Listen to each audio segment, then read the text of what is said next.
নমস্কার, হেল্পলাইনের অনুষ্ঠানে আপনাদের অনেক অনেক স্বাগত। যারা নিত্য দর্শক হেল্পলাইনে তারা জানেন যে এখানে স্বাস্থ্য সম্পর্কিত বিভিন্ন গুরুত্বপূর্ণ বিষয়ে আলোচনা করা হয়।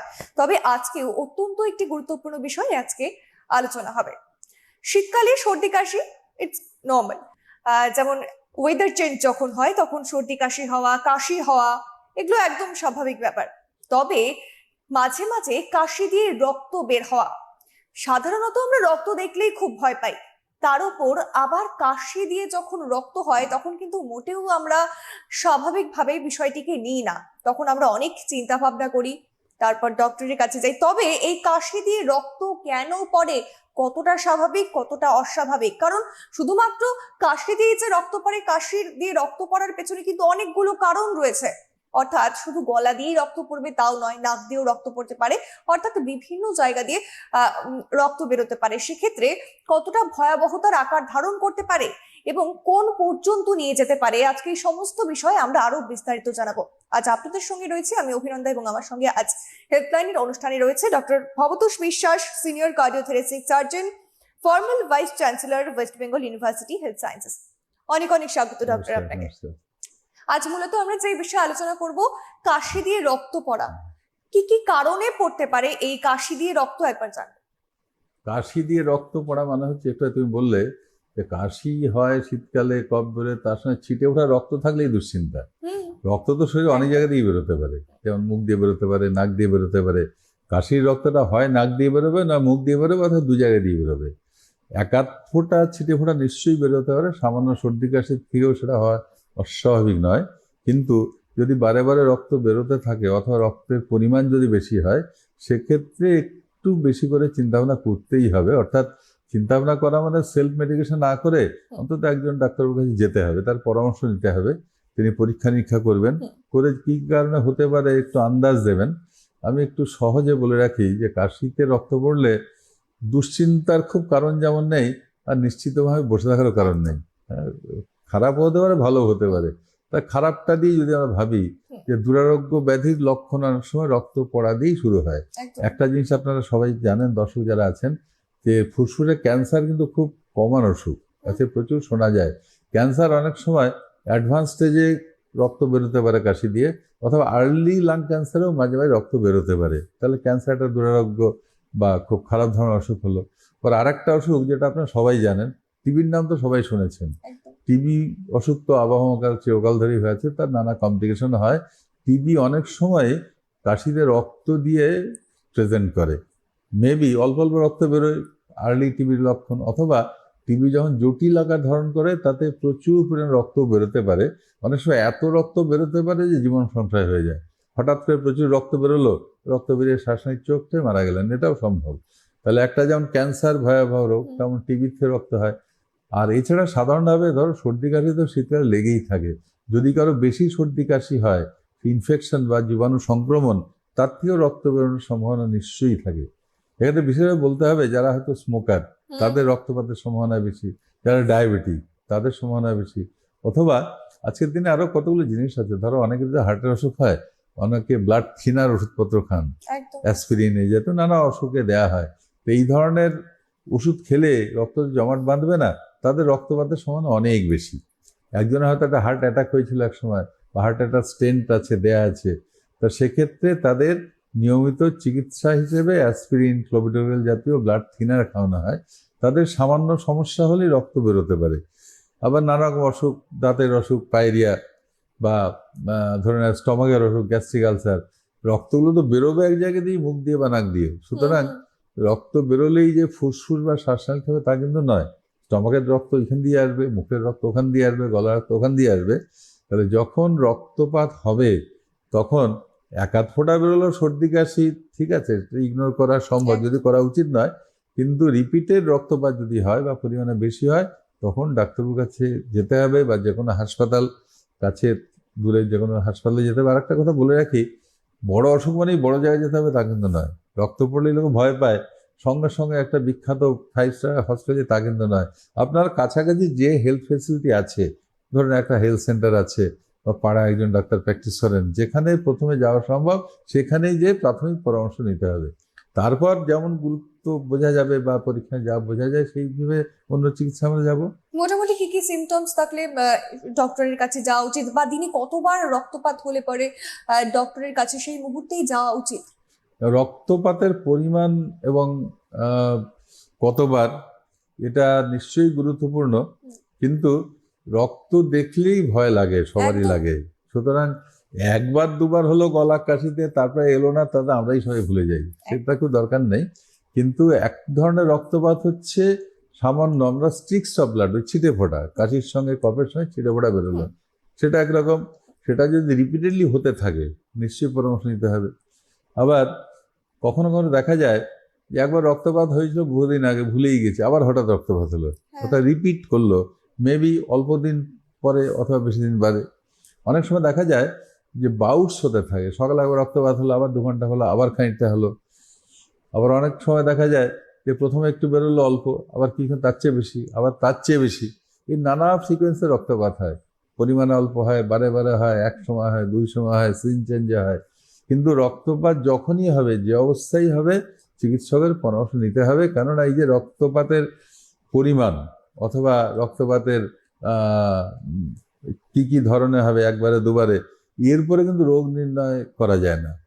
রক্ত দেখলেই সতর্ক হতে হবে। সামান্য একবার বেরোলেও আমি চিকিৎসকের পরামর্শ দেবো, যখনই কাশির সঙ্গে রক্ত বেরোবে মুখ দিয়ে অথবা নাক দিয়ে, আপনাদের নিশ্চয়ই ডাক্তারবাবুর কাছে যেতে হবে বা যে কোনো হেল্প যেতে হবে। একদম ঠিক যেমনটা ডক্টর বললেন যে কতটা ভয়াবহ আকার ধারণ করতে পারে এই মুখ দিয়ে বা কাশি দিয়ে রক্তপাত হওয়া, তা কিন্তু অবশ্যই গা শিউরে ওঠার মতো, কারণ একেবারেই সাধারণ বিষয় নয়। যেমন টিবি হতে পারে বা ক্যান্সার হতে পারে। সেমনই ডক্টরের কাছে আবারও জিজ্ঞেস করবো এই বিষয়ে যে কি কি পরীক্ষা রয়েছে, কি কি পরীক্ষা একদম শুরুতেই কি কি পরীক্ষার হ্যাঁ, বিষয়ে যখনই রোগ নির্ণয় করা যাবে? একজন রক্তপাত নিয়ে আসবেন, আমরা কতগুলো জিনিস দেখি। ধরুন একটা বাচ্চা যদি হয় তার একরকম ভাবতে হবে, প্রাপ্তবয়স্ক যদি হন তার একরকম ভাবতে হবে, বয়স্ক হলে একরকম ভাবতে হবে, যদি স্মোকার হন তার একরকম ভাবতে হবে।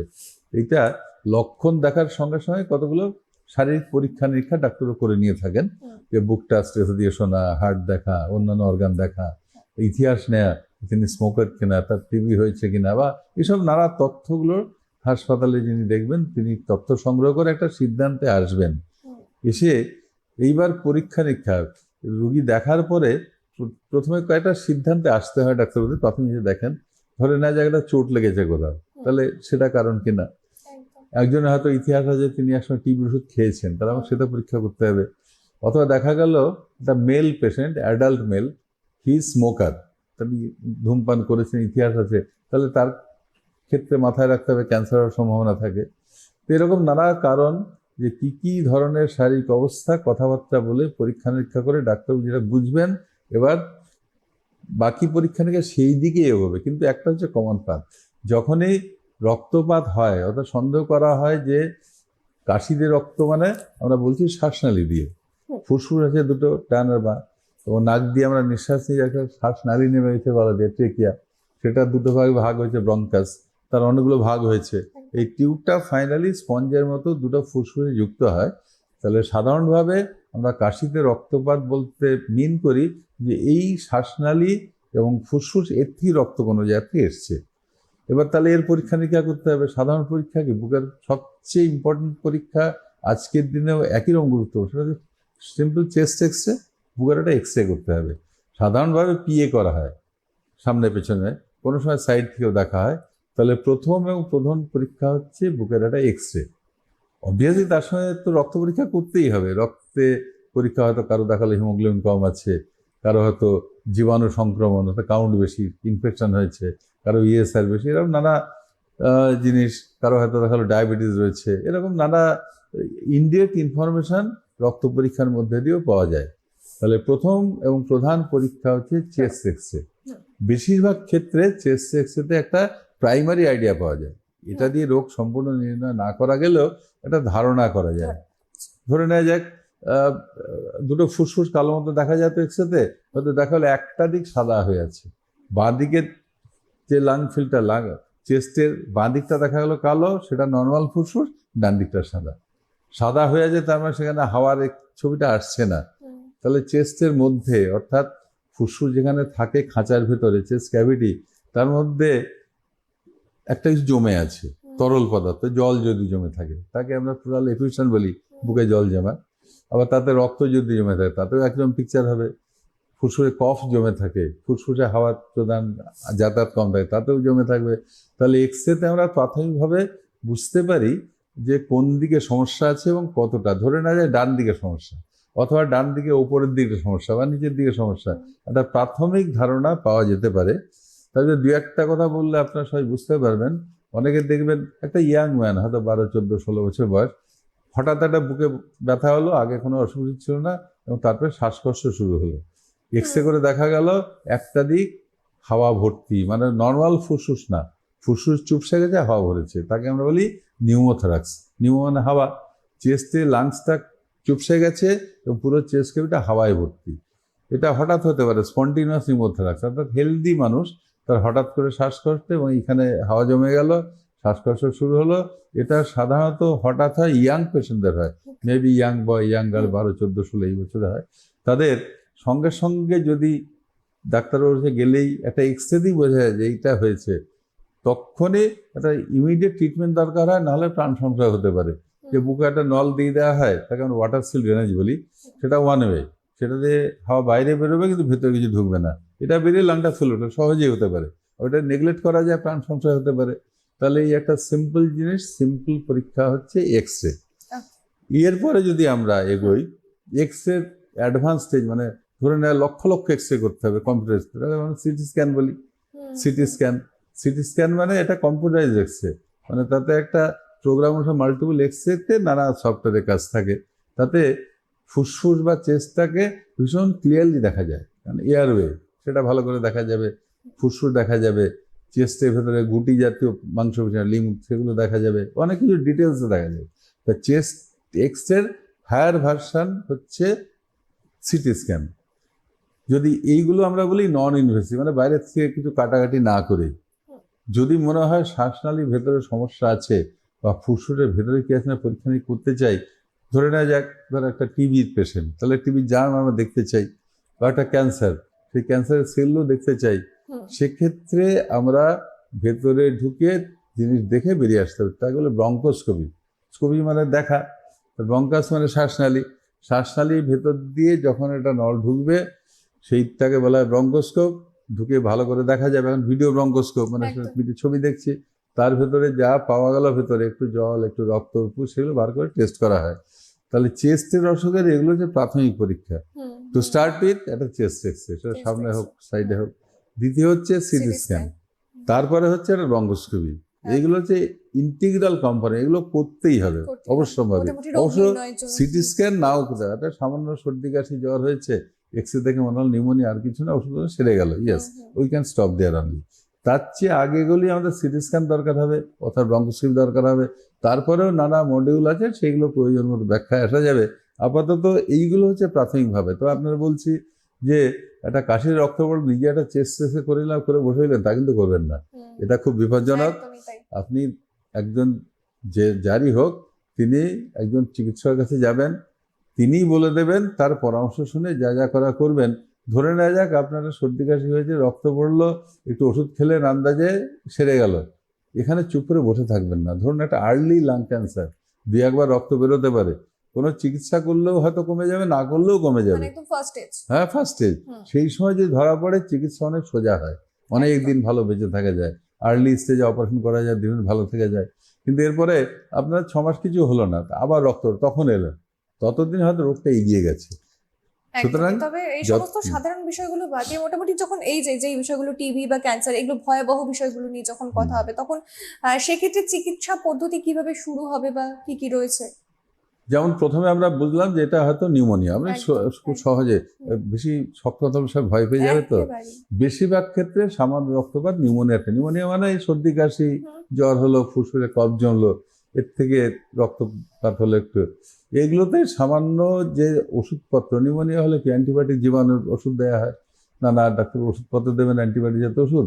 আর কফটা যাতে বেরিয়ে যায় শরীর থেকে, সেইগুলো কেসে কফ তোলা, নেবুলাইজ করা, এই সমস্তগুলো করা। তো সাধারণভাবে নিউমোনিয়ার যা চিকিৎসা, আর্লি স্টেজে ওষুধপত্র দেয়া, কফ তোলার ব্যবস্থা করা, জ্বর কমিয়ে রাখা, ঠান্ডা না লাগানো, এইগুলো করেই সাধারণ নিউমোনিয়া সেরে যাবে। কিন্তু যদি দেখা যায় সেই ব্যক্তি যদি ডায়াবেটিক হন, তাহলে অত সহজে ইনফেকশন সারবে না। অথবা তার যদি কোনো ক্যান্সারের ইতিহাস থাকে, হুম। অথবা তার হয়তো অন্য কোনো একটা অসুখ আছে, যেন স্টেরয়েড জাতীয় ওষুধ নেন, অথবা হয়তো ট্রান্সপ্লান্ট করা আছে, সেক্ষেত্রে ইমিউনোসাপ্রেসিভ, মানে শরীরের যে যুদ্ধ করার ক্ষমতা কমে যাবে, এই ধরনের যদি ওষুধপত্র নেওয়ার ইতিহাস থাকে, অথবা ডায়াবেটিক হন, অথবা ক্যান্সার রোগী হন, সেক্ষেত্রে চট করে সারবে না, সেক্ষেত্রে বেশি সতর্ক হতে হবে। এইগুলো একটা দিক। হুম। এছাড়া যে বিশেষ অসুখ, যেমন টিবির কথা একটু আগে আমরা বারবার একদম, আলোচনা একদম। করছি, টিবি কিন্তু নানাভাবে রক্তপাত হয়। টিবির আর্লি স্টেজে যখন লাংসে ড্যামেজ হয়নি, সেই অবস্থায় সামান্য সময় রক্ত বেরোতে পারে।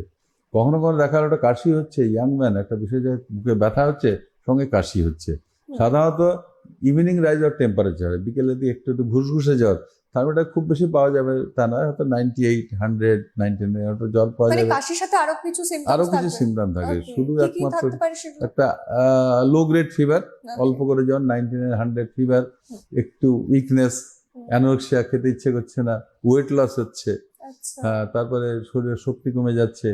একটা হুম। ইয়াং ম্যান, হুম। এটা 12, 14, 16 বছর ছেলে বামে ছুটে বেড়াচ্ছে, তার মনে হচ্ছে শরীর স্বাস্থ্য খারাপ হচ্ছে, তাকে দেখা গেল যে তার ওজন কমে যাচ্ছে, হুম। তার যতটা ছোটাছুটি কাজকর্ম করতে হবে সেটা করতে পারছে না। এই ধরনের যদি হয়, তাহলে আমাদের সন্দেহ করতে পারে টিবি হলেও হতে পারে। অর্থাৎ আচ্ছা, সন্দেহ তো ডাক্তারবাবু নিশ্চয়ই করবেন, অবশ্যই। কিন্তু স্বাস্থ্য সম্বন্ধে কিছুটা জ্ঞান তো সবার দরকার। আমাদের আলোচনা সেই জন্যই করছি। একেবারেই তাই। যারা শুনছেন শ্রোতাবন্ধু, তাদের যদি কখনো এরকম কারো অবশ্যই, হয়, অবশ্যই। প্রতিবেশী বা আত্মীয় স্বজন, তাহলে আর বেশি দেরি না করে ডাক্তারের কাছে যাবেন। তা হুম। টিবির যে প্রথম স্টেজ তাতে হয়। হুম। এবার একটা কথা আপনারা সবাই জানেন যে টিবি ইরাডিয়েশন প্রোগ্রাম হয়েছে ভারত সরকারের তরফ থেকে বহু বছর ধরে। টিবি তাড়ানো, যেমন পোলিও আর পৃথিবীতে নেই, হুম। ভারতবর্ষে নেই, তেমনি টিবির জন্য নানা রকম কন্ট্রোল প্রোগ্রাম আছে সরকারের। এবং টিবির শক্ত জীবাণু, অ্যাসিড ফাস্ট ব্যাসিলাই বলে একটা জীবাণু আছে, সেইটা মাইক্রোব্যাকটেরিয়াম টিউবারকুলোসিস, সেটা দিয়ে টিবি হয়। এই জীবাণুটা বড় শক্ত, অন্য সংক্রমণ হলে 5 দিন 7 দিন অ্যান্টিবায়োটিক খেলেই সেরে যায়, হুম। তো টিবির জীবাণু এত শক্ত, দীর্ঘদিন ওষুধ দিতে হয়, মেবি 6 মান্থ, 1 ইয়ার বা তার চেয়েও বেশি। কোনো কোনো টিবির জীবাণু এত শক্ত, তাদের ড্রাগ রেজিস্ট্যান্স বলা হয়, ওষুধেও কাজ হয় না। হ্যাঁ, টিভিরও ডিফারেন্ট ডিফারেন্ট টাইপস ডিফারেন্ট আছে। টাইপ অফ টিবি হয়। ওকে। তো বেশিরভাগ ক্ষেত্রেই টিবি খুব শক্ত জীবাণু, অনেকদিন ওষুধ দিতে হয়। তো টিবি যদি দেরিতে যদি টিবি ধরা পড়ে বা ওষুধের রেসপন্ড করছে না নানা কারণে, সেক্ষেত্রে লাংসে একটা পার্সেন্ট ড্যামেজ হয়, সাধারণত উপরের দিকে হয়। ড্যামেজ মানে লাং তো একটা স্পঞ্জি অর্গান, তো সেখানে খানিকটা গলে গেল ফুসফুস করে, তার ভেতরে একটা গর্ত তৈরি হলো, ক্যাভিটি বলে। তো লাংসে ক্যাভিটি তৈরি হয়, সেই ক্যাভিটিগুলো একটা নাম আছে, আমরা ব্রঙ্কিএক্টেসিস বলি। অ্যাক্টেসিস মানে একটা গর্ত তৈরি হয়। তো যদি লাংসে তো গর্ত তৈরি হয়, তাহলে কি হবে, তাতে কফগুলো জমে থাকবে, আবার জীবাণু ঢুকবে। শুরু হয়েছে টিবি দিয়ে, তারপর অন্য জীবাণুরা ঢুকে পড়লো সেখানে, তাহলে প্রাইমারি টিবি, তাতে সেকেন্ডারি ইনফেকশন বাদে আদার জীবাণু, ফলে মাঝে মাঝে জ্বর, কাশি, রক্ত চলতেই থাকে। তাহলে টিবিতে যদি লাংসে ক্ষত তৈরি হয়, তার থেকে রিপিটেড রক্তপাত হতে থাকবে, হুম। তার কারণে ক্যাভিটি বলি আর ব্রঙ্কিওএক্টেসিস বলি। আবার অনেক সময় দেখা যায় যে লাংসে যে বিভিন্ন অংশ, আপার, মিডল, লোয়ার, নানা অংশ থাকে, তো আইদার পুরো লাং অথবা লাংয়ের একটা অংশ, তাতে টিবি হয়ে পুরো লাংটাই ড্যামেজ হয়ে গেল। লাংসের ড্যামেজ মানে যে স্পঞ্জি অর্গান, সেই স্পঞ্জ নষ্ট হয়ে গেল, ইনফেকশন হয়ে তাতে কফ জমে, তাতে রক্ত জমে, পুরো জিনিসটা সলিড হয়ে গেল, তাকে আমরা বলি ডেস্ট্রয়েড লাং, ড্যামেজ।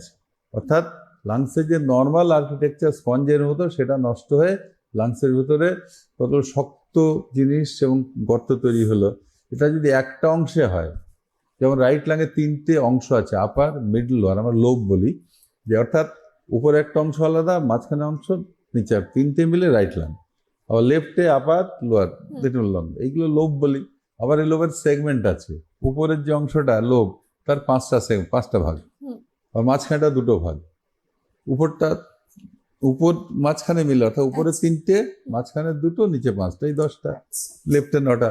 এই যে অংশগুলো, এটাকে বলে সেগমেন্ট। এরা ইন্ডিপেন্ডেন্ট সেগমেন্ট। ধরো একটা বাঞ্চে অনেকগুলো আঙুর ঝুলতে পারে, তো সবগুলো মিলে এক থোকা আঙুর, তেমনি এক একটা অংশ হচ্ছে একটা সেগমেন্ট। ডান দিকে 10টা থোকা দিয়ে, 10টা আঙুর দিয়ে একটা থোকা তৈরি হয়। তাহলে এই যে জিনিসগুলো হলো, এই সেগমেন্টের ভিতর ইনফেকশন হতে পারে, তাতে পুঁজ জমতে, রক্ত জমতে পারে, তো রিপিটেড রক্তপাত হতে পারে। তা এই রক্তপাত যদি রিপিটেড হয়, অর্থাৎ টিবির যেটা অনেকটা এগিয়ে যাওয়ার পরে শেষ দিকে হয়েছে, তা তাহলে টিবির আর্লি স্টেজ রক্তপাত হয়, টিবি যখন বেড়ে বসেছে তখন রক্তপাত হয়, টিবির চিকিৎসা হয়েছে আবার রেকারেন্স হয়ে তখনও রক্তপাত হবে। অনেক সময় টিবি ভালো হয়ে গেল, আবার হলো দেখা গেল মাল্টি ড্রাগ রেজিস্ট্যান্স টিবি, অর্থাৎ জীবাণুতেও কাজ হচ্ছে না। তাহলে টিবির বিভিন্ন স্টেজ রক্তপাত হয়। আচ্ছা, মানে আমরা মোটামুটি দেখলাম যে আজকে যতটা বুঝলাম বিভিন্ন কারণে রক্তপাত হয়, সেক্ষেত্রে টিবিতেও রক্তপাত হয়। তবে টিবি হয়েছে বা সেটা হলেও হতে পারে, আপনারা কিভাবে বুঝবেন? কারণ শুধুমাত্র রক্তপাত নয়, তার পাশাপাশি আরো কিছু সিমটমস থাকবে, যেমনটা ডক্টর বললেন। তবে এবারে আমি জানতে চাইবো যে মেডিসিন কোন পর্যায় পর্যন্ত এই সমস্ত রোগের মেডিসিন খাওয়া যেতে পারে? তো প্রথমত এই যে অসুখগুলো বললাম তার আসলই হচ্ছে মেডিসিন, আচ্ছা, ওটাই করতে হবে। যেখানে মেডিসিনের বাইরে চলে যাবে, মানে অপারেশন পর্যন্ত অপারেশন একটা স্টেজে, ওকে, মেডিসিন সবার লাগবে। আচ্ছা, আমাদের জল সবাইকে খেতে হয়, হুম। তারপরে অন্য খাবার কখন খাবে সেটা এক্সট্রা, জল তো খেতেই হবে, একদম। মেডিসিন দিতেই হবে। আচ্ছা, সেই মেডিসিনের ভেতরে যেমন ধরে নেওয়া যায় যদি নিউমোনিয়া জাতীয় হয় তাহলে অর্ডিনারি যে সংক্রমণের যে ওষুধ অ্যান্টিবায়োটিক এক্সেট্রা ডাক্তার সেগুলো দেবেন। টিবি যদি হয় ওটা তো বিশেষ ধরনের ইনফেকশন, তাহলে টিবি ওষুধ দিতে হবে। যদি ক্যান্সারের জন্য হয়ে থাকে তাহলে ক্যান্সার ওষুধ দিতে হবে। তাহলে ওষুধপত্র দিতে হবে, এবং যে কোনো রক্তপাত যেটা ফুসফুসের থেকে হয় সেই রক্তপাতের ওষুধপত্র দিয়েই সেরে যায় যদি আর্লি স্টেজে হয়। হুম। যতক্ষণ পর্যন্ত ফুসফুসের পার্মানেন্ট ড্যামেজ না হচ্ছে, অর্থাৎ একটা যেটা বললাম একটা অংশ গর্ত হয়ে নষ্ট হয়ে গেছে, সেটা কিন্তু আর ওষুধে সারবে না। তার মানে ওষুধ লাগবে না, ওষুধ চলতে থাকবে। তার ভেতরে পরীক্ষা নিরীক্ষা করে যদি মনে হয় ওখানে গর্ত হয়ে আছে সেটা অপারেশন বাদ দিতে হবে। আবার অনেক সময় ইন্টারেস্টিং দেখা যায় যে গর্তটা, সেই গর্তে একটা ফাঙ্গাল বল বলা হয়, একটা লাড্ডুর মতো বল বসে থাকে। সে বলটা এলো থেকে বাতাস থেকে ফাঙ্গাস ঢুকতে থাকে নিঃশ্বাস প্রশ্বাসে, ওতে বসে থাকে ফাঙ্গাল বল।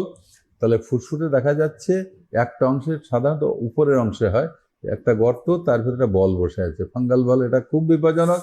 আর যদি ফাঙ্গাল বল হয় সে পেশেন্টের অবশ্যম্ভাবী রিপিটেড রক্তপাত হবে, এবং সে রক্তপাত এত বেশি হতে পারে যে যে কোনো সময় সাংঘাতিক রক্তপাত হয়ে তার প্রাণ সংশয় হতে পারে। এটা তো বলে রাখি যে ধরুন অন্য জায়গায় রক্তপাত হলো হাতে পায়ে, আমরা অতটা ভয় পাই না, ফুসফুসে বেশি ভয় পাই।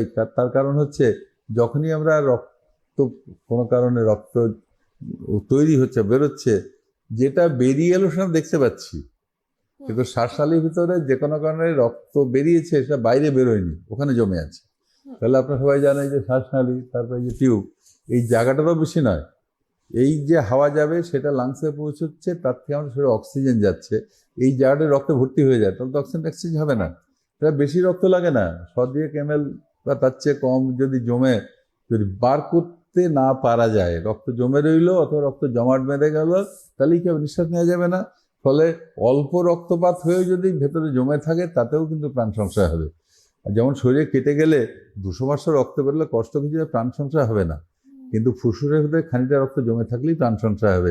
সেই জন্যেই কাশিতে রক্তপাত নিয়ে আমরাও অনেক ভয় পাই, এবং সাধারণভাবে জেনারেল পাবলিক বা আপনার যারা দর্শক তারাও নিশ্চয়ই বেশি ভয় পান। আমি আজকে আরও রিমাইন্ড করে দিচ্ছি, কাশিতে রক্তপাত হলে তাকে বেশি গুরুত্ব দিয়ে বুঝতে হবে। তার কারণ রক্ত যদি ফুসফুসের ভিতরে জমে থাকে, খানিকটা রক্ত জমলেও শ্বাস প্রশ্বাস বন্ধ হয়ে প্রাণ সংশয় হতে পারে।